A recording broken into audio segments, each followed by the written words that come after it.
ما تسيبش نفسك وما تشتريش كتب. فلوس دي كلها مرميه على الارض لانك مش هتستفيد منها حاجه. يا رب كل مدرس بيتقي ربنا في ولاد الناس وبيقدم مصلحه الطالب ومصلحه ولي الامر على مصلحته الشخصيه، وبيتفانى انه يسهل على الطلبه العلم اللي هو بيدرسه، ربنا يبارك له في صحته ويبارك له في ماله، ويا رب يفرح بكل من يحب. وكل مدرس يقدم مصلحته على مصلحة الطالب وعلى مصلحة ولي الأمر ويستخف بولاد الناس ويضللهم عشان يكسب فلوس، ربنا ما يمتعه لا بفلوسه ويصرفها على المرض ويحرق قلبه على كل من يحب. وكل مدرس قد يخطئ عن غير عمد، ربنا يبصره ويبصرنا جميعا بخطأه ويتدارك هذا الخطأ، لأن كلنا ممكن نغلط عن غير قصد. إنما المصيبة إنك تبقى داخل وإنت عارف كويس جدا إنك بتضر ولاد الناس وبتستخف بأولياء الأمور، يبقى ربنا سبحانه وتعالى ما يبارك لكش لا في فلوسك ولا في صحتك ولا في كل من تحب. والكلام ده ينطبق على مجدي فودة أول واحد قولا واحدا. أنا بقول الكلام ده ليه؟ الحقيقة أنا تابعت الفترة اللي فاتت ديت معظم المدرسين، وبمنتهى الوضوح أنا هتكلم على مادة الأحياء على وجه التحديد. وأنا بشكر كل مدرس خلص لولاد الناس التكاثر وراح بدأ في موضوع المناعة.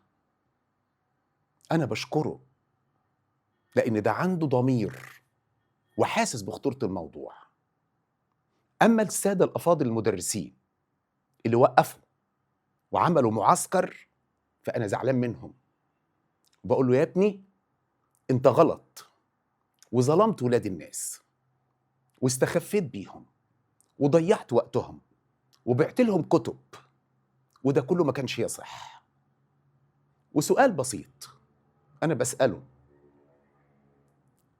الدعامة والحركة عليها 6 درجات، والتنسيق الهرموني عليه 5 درجات، والجزء بتاع التكاثر عليه 12 درجة، مجموع دول 23 درجة. ضيعت فيهم وقت طويل جدا جدا من شهر 8 وانتوا بتدرسوا للطلبة. ما كانش يصح أبدا إنك تعملوا كتب تاني وتبيعوها للطلبة تاني معسكر، وكان ممكن جدا الكلام ده كله يتحط في الكتب الأولانية اللي انتوا بعتوها.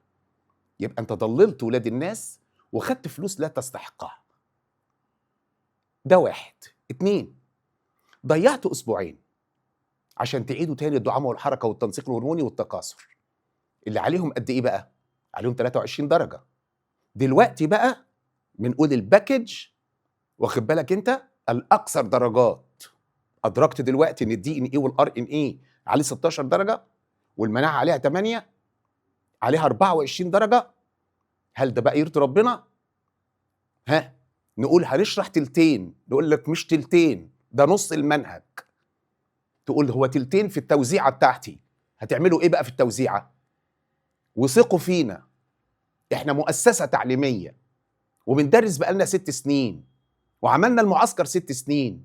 كل ده غلط، ما يرضيش ربنا يا ابني، كل ده غلط. اقول بقى لولادي اللي خدوا المعسكر، انت ما استفدتش حاجة من المعسكر وضيعت وقتك. طيب انا عملت ايه مع طلبتي؟ عملت ايه؟ فاضل لي حصة واحدة فقط لا غير واخلص الدي ان ايه بالكامل اللي عليه 16 درجة. 16 درجة. وسبت موضوع المناعة لانه اقل في الدرجات. وشفت من وجهة نظر وبخبرتي وب 42 سنة تدريس لطلبة الازهر والثانوية العامة، شفت انه من الامانة ان انا ابدأ بالدي ان ايه والار ان ايه. فاضل لي حصة واحدة فقط لا غير وانتهي منه. يا ابني اللي سمعت انت وهو الجزء بتاع المعسكر، انت ارتكبت خطأ في حق نفسك وما طلعتش من المعسكر 100 زي ما انت كنت متصور وهم هيئولك. وهقول لك ليه بالعلم. ده 1. 2، الدي ان ايه بقى اللي الدكتور مجدي شرحه في شهر 1 ده اهو، انت مش هتاخده قبل شهر 3 و4، وهترجع تحضره معايا، وهتدفع فلوس تاني، وتعذب ابوك وامك تاني، ومش هقدر افيدك. شوف انا بقول ايه، مش هقدر افيدك، عشان ده موضوع مش سهل، ده موضوع صعب. ده انا كنت بدرسه لكل الطلبه دلوقتي، واقول له تسمع المحاضره الشرح فقط، تخلص المحاضره شرح تسمعها تاني، بعد ما تسمع المحاضره شرح تاني في القعده الثالثه تحل الواجب وتصححه لنفسك، وبعد ما تحل الواجب وتصححه مديك الاجابه النموذجيه تسمع مناقشه الاسئله بقى دي، يبقى كانك بتسمع الحصه للمره الثالثه. ده اللي انا كنت بقوله لطلبتي لما تجيلي بقى ان شاء الله في شهر 4 وشهر 5، وده اللي حصل السنه اللي فاتت. ضحكوا على الطلبه وعملوا نفس اللي اتعمل السنه دي، وكانت النتيجه هيخشوا على المناعه، هيكروتوا المناعه، ويبدا يضغطك بقى ويديك مرتين في الاسبوع في الوقت اللي كل المدرسين بتجري في المنهج. وبعدين نخلص بقى ده فين؟ في اول 3 نبدا بقى قدام عينك الدي ان ايه والار ان ايه، اصعب موضوع في الثانويه العامه في كل المواد. يبقى ده يرضي ربنا؟ والله العظيم ما يرضي ربنا، والله العظيم ما يرضي ربنا. اسال كده اي مدرس قول له التكاثر خدته في كام حصه، يقول لك اقل حاجه 8 9 حصص، وورشتين قبل الانسان وبعد والانسان، وبعدين عدناه تاني في المعسكر. يعني ضيعنا وقت غير طبيعي في التكاثر. عليه كام درجه؟ 12 درجه. طيب بالمنطق والعقل بيقول ايه؟ بيقول الجزء بتاع الدي ان ايه والار ان ايه عليه 16 درجه. ده ينفع يتاخد بقى في 6 7 حصص ونكروته للعيال زي الدعامه والحركه وزي التنسيق الهرموني؟ ما انت ضيعت الشهرين الاولانيين من السنه الدراسيه بتسمع دعامه وحركه. ما فيش حد درسها اقل من 6 حصص، ومعسكر وعفريت ازرق وورش، وكانت النتيجه ضيعت شهرين. تيجي بقى في شهر 3 وشهر 4 يتكروت الدي ان ايه، ده اللي هيحصل. انا بقول اهو قولا واحدا. طب تسال استاذك ايه اصعب جزء، يقول لك الدي ان ايه والار ان ايه. وزاره التربيه والتعليم قالت ده عليه 16 درجه. ازاي نشرحه احنا بقى بست 7 حصص زيه زي الدعامه والحركه والتنسيق الهرموني؟ يبقى احنا كده ما عندناش ذره ضمير، ما عندناش ذره ضمير. انا قلت لكل الطلبه اللي درست لهم الدي ان ايه، مفيش طالب كان بيتصل بيا عشان يسالني فيه. انا مانع تماما ان فريق العمل يتواصل مع الطالب علميا، ينظموا العمل. انا اللي برد على اسئله الطلبه، فده خليني قريب من الاسر. مفيش طالب ابدا خد معايا الدي ان ايه لما كنت اساله حبيبي كان الصح ان انا اوقف واعيد تاني الدعامه والحركه والتنسيق الهرموني والتكاثر، يقول لي ربنا يبارك لك، ربنا يبارك لك، والله انا والدي ووالدتي بيدعوا لك، كان صح اللي حضرتك بتعمله. ده احنا مش عارفين ازاي المدرسين هتدرس الكلام ده قدام عينك في الترم الثاني، والمدرسين هتضغط الطلبه بشكل غير طبيعي. ما انا عشت بقى المأساة دي السنه اللي فاتت، عدد كبير جدا من الطلبه. هذا ظلم، ده ظلم.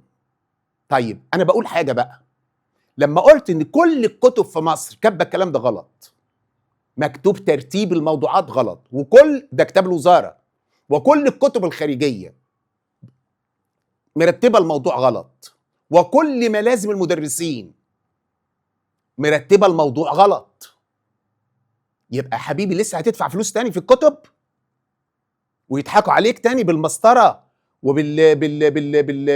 بالنوت بوك وبالكلام الفارغ ده والفواصل؟ انا مش عارف ايه الهبل اللي احنا فيه ده. ده منتهى الاستهتار والاستخفاف بالطالب، منتهى الاستهتار. وشايفين الكتاب والطباعه، طباعه ايه وكتاب ايه وزفت ايه؟ فين العلم؟ فين العلم؟ الكلام ده بيضحكوا على حفيدتي في كي جي بالمسطره والنوت بوك والستيكرز والكلام الفارغ ده والفواصل. ده اللي هيخلينا نشتري الكتب؟ وهتشتري الكتب ومش هتستفيد منها حاجه. انا بقول لك اهو، وهتسمع الدي ان ايه من الدكتور مجدي، بس لازم تخرب بيت والدك وتضيع الفلوس على الارض في كتب وفي شحن وبعدين تسمع الكورسات وتدفع فلوس ثمن الحصص، وبعدين في الاخر تاخد الكلام ده كله مضغوط قدام عينك. كروه المناعه، كروه الدي ان ايه والار ان ايه، ادي 24 درجه طاروا من الطلبه. انا عايز اسال سؤال، لو انا قلت لك حبيبي اكبر موضوع عليه درجات الدي ان ايه والار ان ايه، وده عليه 16 درجه، ها؟ طيب ايه رايك لو انا قلت لك انا هشرح لك الكلام ده في 8 اشهر؟ هتقول الراجل ده مجنون. 8 اشهر ايه عشان تشرح لي فصل الدي ان ايه والار ان ايه اللي عليه 16 درجه؟ امال انت يا ابني عبيط انت وهو، ازاي بتاخد الجزء بتاع الجيولوجيا ده في 8 اشهر سنه دراسيه كامله؟ مش ده المدرسين عملته؟ مش بدات قدام عينك الجزء بتاع الجيولوجيا ده من شهر 8 لغايه دلوقتي ما حدش خلصه؟ طب ما انت خدته في اكتر من 8 9 اشهر اهو. ده اسمه فصل، موضوع في الكتاب، علم الارض، الجيولوجيا وعلم الارض، ده فصل. يقول لك لا الباب الاول والباب الثاني والباب الثالث، ايوه ده كان زمان، دلوقتي اسمه فصل عليه 13 درجه، هنقعد ناخده في الفتره دي كلها. طب بيعملوا كده ليه؟ عشان ما بيعرفوش يشرحوا الصخور، فلازم يضحكوا عليك ويستخفوا بيك. لازم ده يحصل، فيشرح المعادن ويشرح اللي مش عارف ايه، نيجي بقى عند الصخور اللي الدرجه كلها فيها، ها، ونكروت الموضوع ونضحك على العيال. بص، عارفين كويس جدا بيعملوا ايه، وبالتالي بيضحكوا على العيال في السناتر وبيضحكوا على العيال في الاونلاين. هذا لا يرضي الله. انا بقول كلام بسيط يا حبيبي انت وهو، ادخل الحق اشترك في الدي ان ايه، عشان ده لازم يخلص قدام عينك دلوقت. اجمل تعليق سمعته، بص خش على اليوتيوب واكتب احدث التعليقات، تك كده عشان ما تضيعش وقتك، لان التعليقات كتير قوي. المحاضره دي داخله على 1,000,000، عدت 900,000 مشاهده، واتعود ان انا ما بكذبش وما بعملش حاجه غلط وما بضربش الارقام. طب الرقم ده ليه؟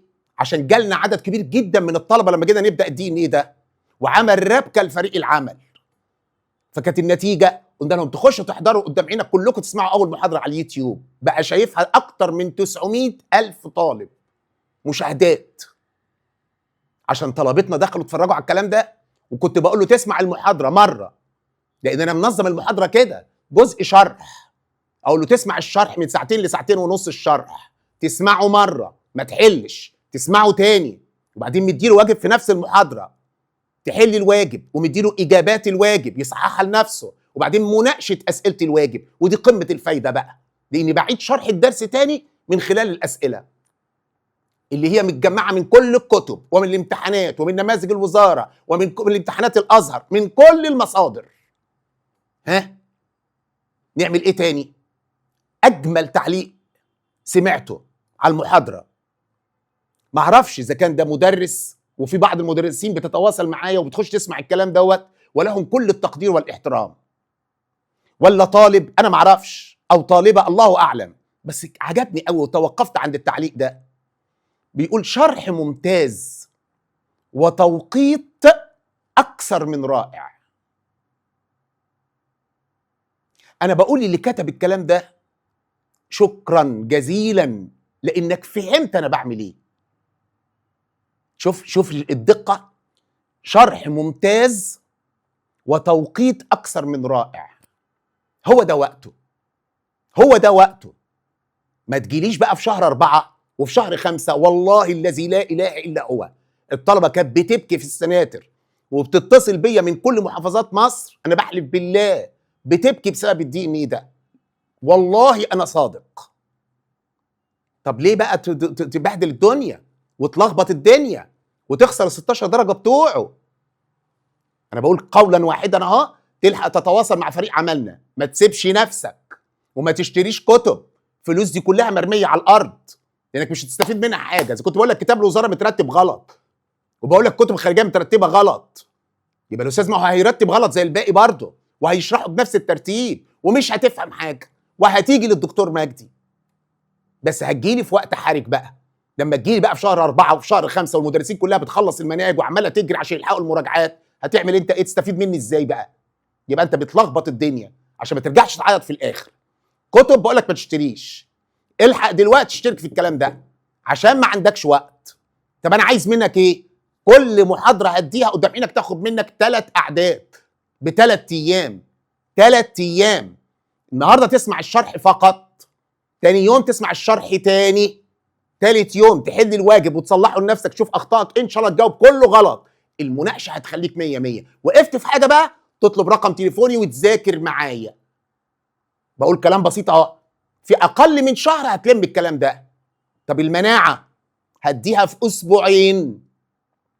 انا وعدت لازم قبل 15/2 اخلص المنهج، وانا عندي وعدي قبل 15/2. ربنا يديني الصحه بس وما يحصلناش اي مكروه.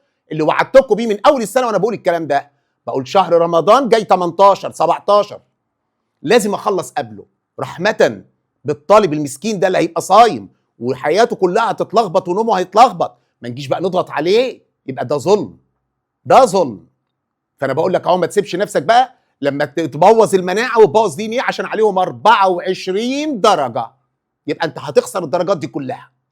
انا هخلص المناعه دي في اسبوعين، جري ورايا عشان تنتهي من الكلام ده حبيبي. خلصنا نعمل بقى اللي نفسنا فيه، نعمل اللي نفسنا فيه. اهو بقول كلام بسيط وكلام سهل وما فيهوش اي مشاكل.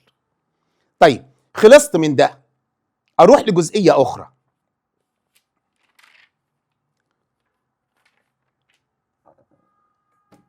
الساده الافاضل المدرسين، وسمعت كلام كتير الحقيقه من قبل الساده المدرسين في مواد مختلفه، وانا هقول لكم انا بقول الكلمتين دول ليه. انا اتكلمت خلاص فيما يخص الاحياء. الجيولوجيا احنا عملنا لها برنامج مكثف في 8 ايام، في 8 حصص. كل حصه تذاكرها في 4 ايام، ساعه ساعه، اديني ساعه كل يوم، ساعه ساعه كل يوم، عشان الموضوع ده لا يؤجل. ده موضوع صعب، وبقول اهو لا يؤجل. تدينا ساعه كل يوم، 8 حصص في 4 ب 32 يوم. يعني ممكن من دلوقتي في خلال شهر، انا بحط لك خطه عمل اهو، في خلال شهر تكون انتهيت من الدي ان ايه على خير، وانتهيت من المناعه، وكمان خلصت الجزء الخاص بالجيولوجيا. دول درجاتهم 37 درجه، 16 دي ان ايه وار ان ايه، 8 مناعه ادي 24 درجه، و13 الجزء بتاع الجيولوجيا ادي 37 درجه. في شهر هتكون انتهيت من الكلام ده عشان تلحق معانا ان شاء الله تراجع وتستفيد من المراجعه. طب عندك مشاكل في التكاثر، برضو عملوا لكم اعتقد نزل خلاص على المنصه الكورس بتاع التكاثر، الشرح التفصيلي موجود، ونزلنا برنامج مكثف لهذا الكلام عشان انتهي بس من الاحياء عشان ما انساش حاجه. ادي القصه بتاعت هذا الكلام. والله والله والله 3 مرات بالله بعد ما الطلبه دخلوا على اليوتيوب وسمعوا المحاضره الاولى في الدي ان ايه، اتصلوا بينا والله، وده اللي مسبب لي الحرقه ومزعلني من المدرسين. بعضهم اشترك في كل البرامج اللي احنا بنديها، والله اشترك في الدعامه والحركه والتنسيق الهرموني والتكاثر والدي ان ايه والمناعه والجيولوجيا. وبعضهم كان بيدفع اشتراك سنوي لبعض المدرسين، وعمال ياخد في كتب دعامه وحركه وتنسيق هرموني، وياخد في كتب قدام عينك للتكاثر، وياخد في كتب للجيولوجيا، ودلوقتي قدام عينك عايزين يدوا العيال كتب في الدي ان ايه والبيولوجيا الجزيئيه والمناعه. ايه ده؟ ايه ده؟ صحيح ولي الامر كان بيقول لدول تجار ورق بيبيع ورق للعيال. فين العلم؟ مفيش علم. هذا لا يرضي الله. المفروض ان ده يبسطني ان الطلبه بتشترك في الكلام ده. ما في مره اسمع ان في طالب قدام عينك خد 3 برامج من اللي احنا عاملينهم، خد كل البرامج اللي ما اصاب بحسره على فلوس اولياء الامور وعلى تعب الطالب.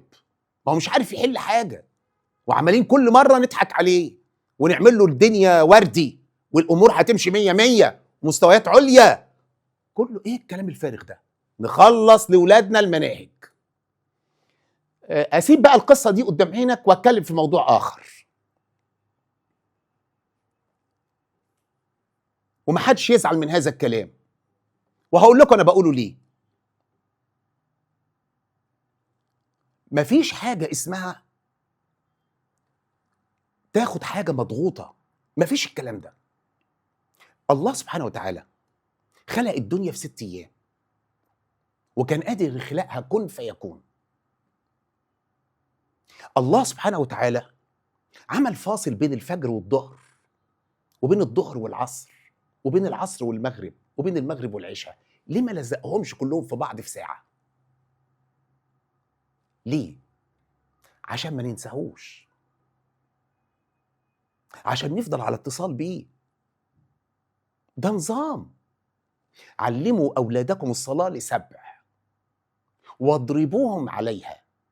ضرب فيه رحمة، فيه تعلم. ها؟ قال لي 8؟ قال لي 9؟ قال لي 10؟ لا، علموا أولادكم الصلاة ل7 واضربوهم عليها ل10. طب ليه يا رسول الله؟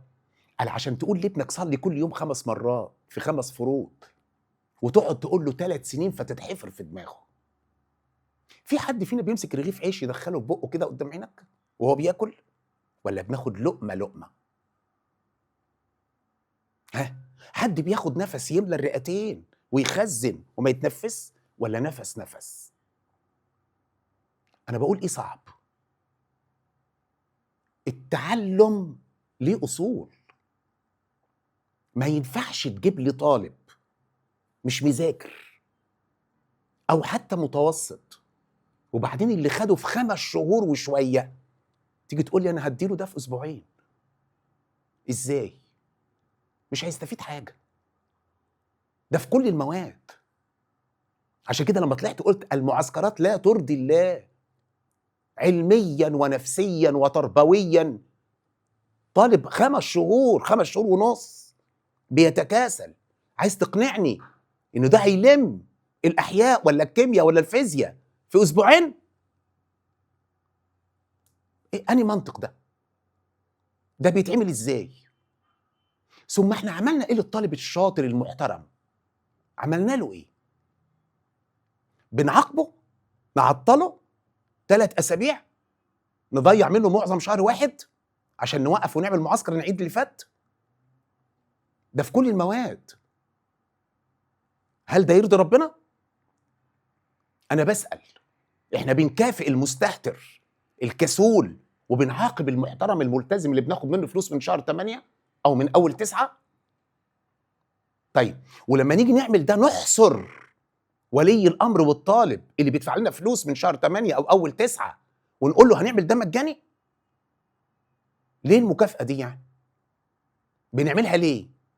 ب50 جنيه؟ بنعملها لمين؟ ده اللي ما بياخدش معانا طول السنة، واللي بياخد معانا نلخبط له جدوله ونلخبط له الدنيا. طيب اعمل. هتخلص المنهج امتى حضرتك؟ ده في كل المواد في النص التاني من 4. يا فندم، في رمضان في طالب تعبان مجهد عشان يجي لك السنتر.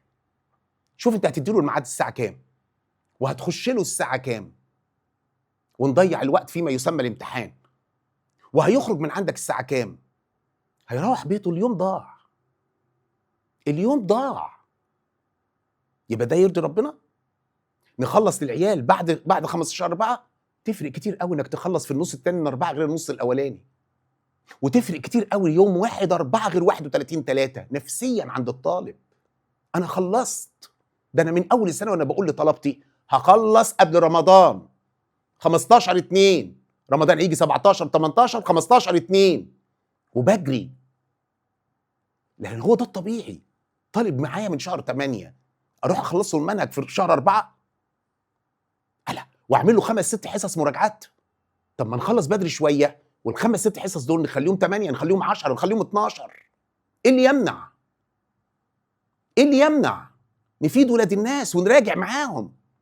يعني اللي اتعمل في الاسبوعين دول بتوع المعسكر، وانا بتكلم بعد ما كل الناس بدات معسكرات اهو، ها، اللي عملناه ده لو كنا جرينا في المنهج مش اكرمنا كل الطلبه ونطلع نقول لهم ما تقلقش، عندك مشكله في الباب الاول في اي ماده هعيدهولك، عندك مشكله في الباب الثاني هعيدهولك، عندك مشكله في الباب الثالث هعيدهولك، بس الرابع واللي بعد كده مش مرتبط بالكلام ده. ها، اكون اكثر وضوحا.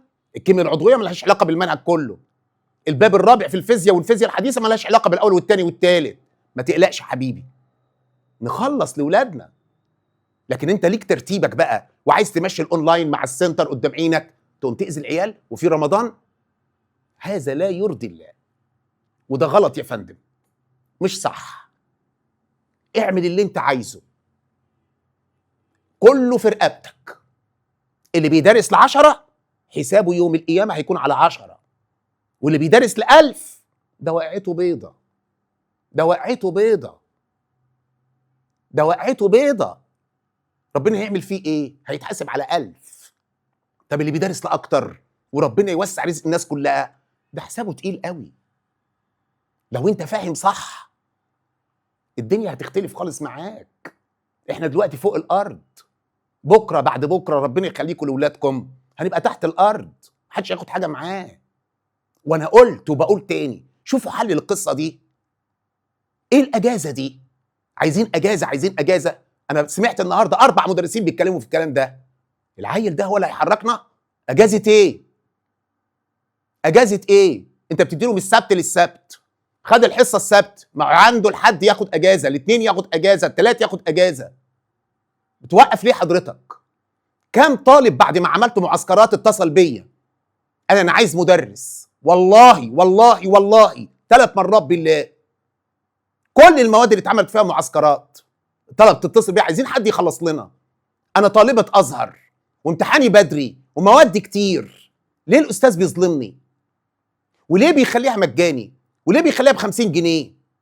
طب ما يرد لي فلوسي بقى. هو بيعاقبني عشان انا كنت معاه من شهر 8؟ انا بسمع الكلام ده كله وبزعل وبزعل.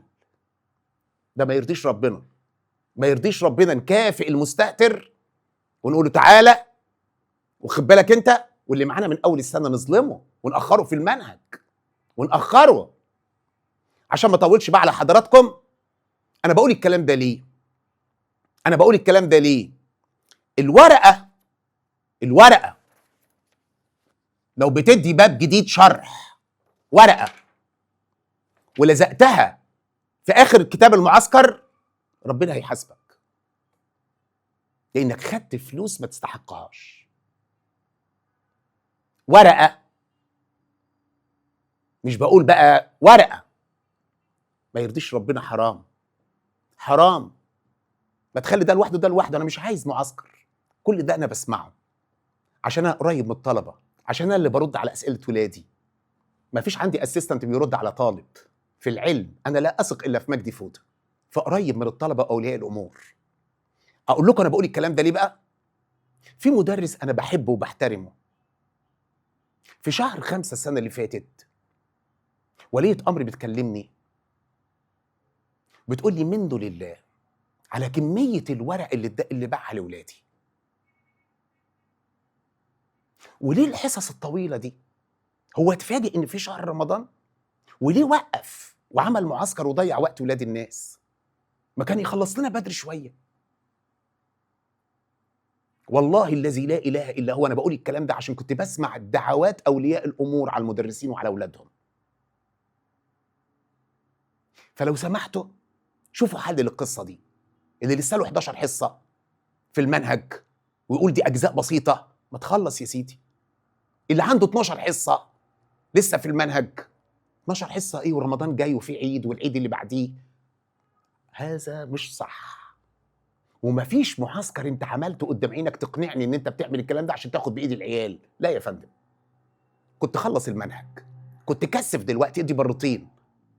اللي عنده 11 حصه ده لو ادى مرتين في الفتره دي وكان خلص العيال المنهج، المسؤوليه اللي عليك ناحيتها ادبيا ونفسيا ودينيا خلصتها. خلصتها، ما تخافش. طالب المركز هيجي لك، ما تخافش. انت قلقان ليه؟ انت قلقان ليه؟ لكن تاخر الدنيا كلها عشان تمشي كله مع بعضه؟ هل ده يرضي ربنا؟ ورمضان داخل علينا وفي بعديه عيد؟ هذا لا يرضي الله. وانا قلت المعسكرات لا ترضي الله، وبكررها تاني بكررها تاني. شوف بقى حضرتك حل، بس ارحم ولاد الناس، ما تخلص في النص التاني من 4. حرام حرام. ما هو العيل الضعيف ده هو ده العيل برضه هيبقى موجود معاك، خلاص هيبقى عبقري في الحته دي. والعيل لما بتخلص له المنهج بتحمله المسؤوليه، وبيحس انه خلاص الدنيا هتخرب منه. كانت بنتي بتقول لي في السناتر يا دكتور مجدي انا على المذاكره ما بعرفش اقعد اذاكر. مسكت ورقه كده قدام عينك قلت لها اديني قلم وكتبت لها كده هسقط. قلت لها تصوري الورقه دي 20 نسخه وتلزقي كل ورقه منهم على حيطه من حوائط الشقه اللي انت ساكنه فيها، عشان لما عينك تضرب عليها كده تقولي هسقط تفتكري ان في يوم اسود اسمه يوم النتيجه. ربنا يجعله ابيض على كل ولادنا.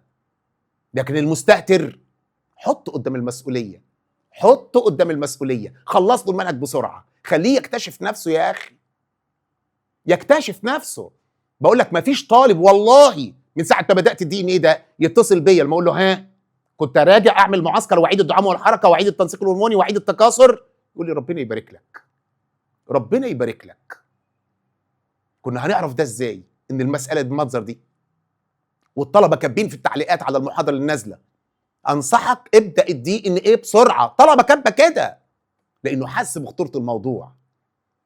ما اعرفش تعملوا ده ازاي دلوقتي بعد ما بداتوا معسكر وهتضيعوا اسبوعين من العيال وحصص طويله. بعدين ايه حكايه الامتحانات الشامله دي؟ لما اطلع دلوقتي اقول هعمل امتحان شامل. ايه امتحان شامل؟ انت بتسيب العيال كل المواد وتقول لي هعمل مكافآت؟ ايه امتحانات الشامله دي؟ يعني انا هستفيد ايه لما ارجع الطالب للدعامه والحركه وانا لسه ما خلصتش على كل اللي فات؟ هو حضرتك ما حسبتهاش؟ اقعد كده احسب، حضرتك عملت معسكر انت بتعوز من الطالب كام ساعه كل يوم؟